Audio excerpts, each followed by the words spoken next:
ತಮ್ಮ ಹೆಸರೇನ್ರಿ ಅಜ್ಜಿ? ಪಾರ್ಥಮ್ಮ. ಪಾರ್ವತಮ್ಮ. ಎಷ್ಟು ವಯಸ್ಸು? 85. 85. ಯಾವ ಊರು? ಮುಳ್ಗೊಂದ. ನೀವು ನೋನಿ ನಿಮ್ಗೆ ಏನೇನ್ ತೊಂದರೆಗಳಿದ್ವು?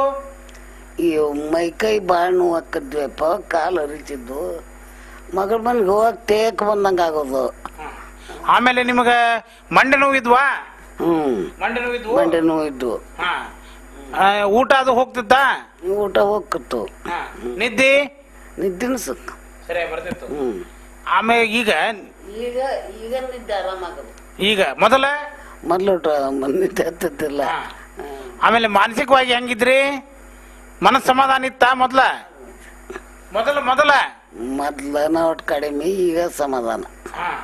ಮಂಡೆ ನೋವು ಭಾಳ ಇದ್ವು. ನೋನಿ ಕುಡಿಯಕತ್ತಿಂದ ಸಮಾಧಾನ ಆಯ್ತು. ಕುಂತ ಅಲ್ಲಿ ನೋಡ್ತಾ ಇರ್ರಿ. ಕುಂತ ಹೇಳಲಿಕ್ಕೆ ಬರ್ತಿತ್ತ ಇಲ್ವೋ? ಇಲ್ಲಪ್ಪ, ಕುಂತ ಹೇಳಕ್ ಬರ್ತಿದ್ದಿಲ್ಲ. ಈ ನೋನಿ ಕುಡಿಯಕತ್ತಿಂದನ ಆರಾಮ ಅನ್ಸೈತಿ, ಹೇಳ್ತೇನೆ ನೋಡು. ಎಷ್ಟು ದಿವಸ ಆತ್ ನೀವು ಕುಡಿಯಕತ್ತಿ? 2 ತಿಂಗಳು ಆತು. 3 ತಿಂಗಳು. 3 ತಿಂಗಳಾತು.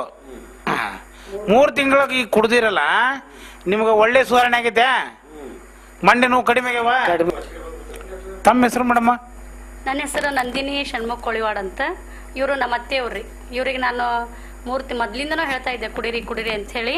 ಆಮೇಲೆ ಇವ್ರಿಗೆ ಆಮೇಲೆ ಅನ್ನಿಸ್ತು, ಕುಡಿಬೇಕು ಅನ್ನಿಸ್ತು. ಆಮೇಲೆ ನಾ ಇವ್ರಿಗೆ 3 ತಿಂಗಳಾಯ್ತು ಕೊಡ್ತಾ ಇದ್ದೀನಿ. ಈಗ ಅವ್ರಿಗೆ ಕೆಲವೊಂದು ಪ್ರಾಬ್ಲಮ್, BP ಟ್ಯಾಬ್ಲೆಟ್ಸ್ ತೊಗೊಳ್ತಾ ಇದ್ರು, ಮತ್ತು ಅಸ್ತಮಾ ಇತ್ತು ಅವ್ರಿಗೆ, ಅಸ್ತಮಾ ಟ್ಯಾಬ್ಲೆಟ್ಸ್ ಸಹ ತೊಗೊಳ್ತಾ ಇದ್ರು. ಅದ್ರ ಜೊತೆಗೆ ಯಾವಾಗಾದ್ರೂ ಹಗಲೆಲ್ಲ ಕೆಮ್ತಾ ಇದ್ರು, ಕೆಮ್ಮಿ ವಾಂತಿ ಮಾಡ್ಕೊಳ್ತಾ ಇದ್ರು.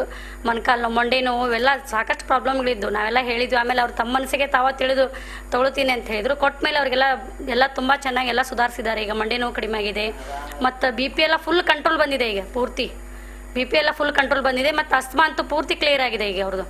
ಯಾಕಂದ್ರೆ ಮೊದ್ಲಂತಂದ್ರೆ ಅವ್ರಿಗೆ ಉಸಿರಾಟ ಸುಮ್ಮನೆ ತೇಕ್ ಬರ್ತಾ ಇತ್ತು, ಈಗ ಯಾವುದೋ ಪ್ರಾಬ್ಲಮ್ ಇಲ್ಲ. ಹಿಂಗಾಗಿ ನೋನಿ ಅವರಿಗೆ ಒಂದು ಅಮೃತ ಸಮಾನ ಅಂತ ಅವರು ಹೆಮ್ಮೆಯಿಂದ ಅವರು ಹೇಳ್ತಾ ಇದ್ದಾರೆ.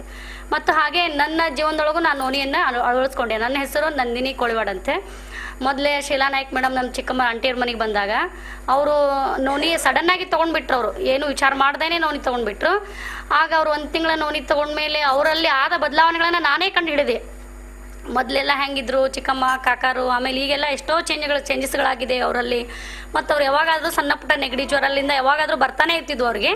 ಆಮೇಲೆ 2-3 ತಿಂಗಳಿಂದ ಅವ್ರು ಪೂರ್ತಿ ಅದರಿಂದ ಹೊರಗೆ ಬಂದಮೇಲೆ ನನಗೊಂಥರ ಯಾಕಪ್ಪ ನನ್ನ ಜೀವನದೊಳಗೆ ಯಾಕೆ ನಾನು ನೋನಿ ಅಳವಡಿಸ್ಕೋಬಾರ್ದು ಅಂತ ನನಗೂ ಒಂಥರ ಖುಷಿ, ಅದ್ರ ಬಗ್ಗೆ ನನಗೆ ಇಂಟ್ರೆಸ್ಟ್ ಬಂದಾಗ ನಾನು ಹಿಂದೆ ಚಿಕ್ಕಮ್ಮರಿಗೆ ನನಗೂ ನೋನಿ ಕೊಡ್ರಿ ಅಂತ ಕೇಳಿದೆ. ನಾನೇನು 8 ವರ್ಷದಿಂದ ನಮ್ಮ ಲಾಸ್ಟ್ ಮಗೊಂದು ಡೆಲಿವರಿ ಆದಾಗ ನನಗೆ ಟೊಬೆಕ್ಟಮಿ ಆದಾಗ ಅಲ್ಲಿ ನನಗೆ ಗರ್ಭಾಶಯದ ಇನ್ಫೆಕ್ಷನ್ ಆಗಿತ್ತು. ಗರ್ಭಾಶಯಕ್ಕೇನೋ ಕತ್ರೆ ಏನೋ ಬಡಿಸಿದ್ರಂತ್ರಿ. ಅದು ಟೊಬೆಕ್ಟಮಿ ಮಾಡೋ ಮುಂದೆ ಆ ಒಂದು ಇನ್ಫೆಕ್ಷನ್ಲಿಂದ ನಾನು ಸಾಕಷ್ಟು ಆ್ಯಂಟಿಬಯೋಟಿಕ್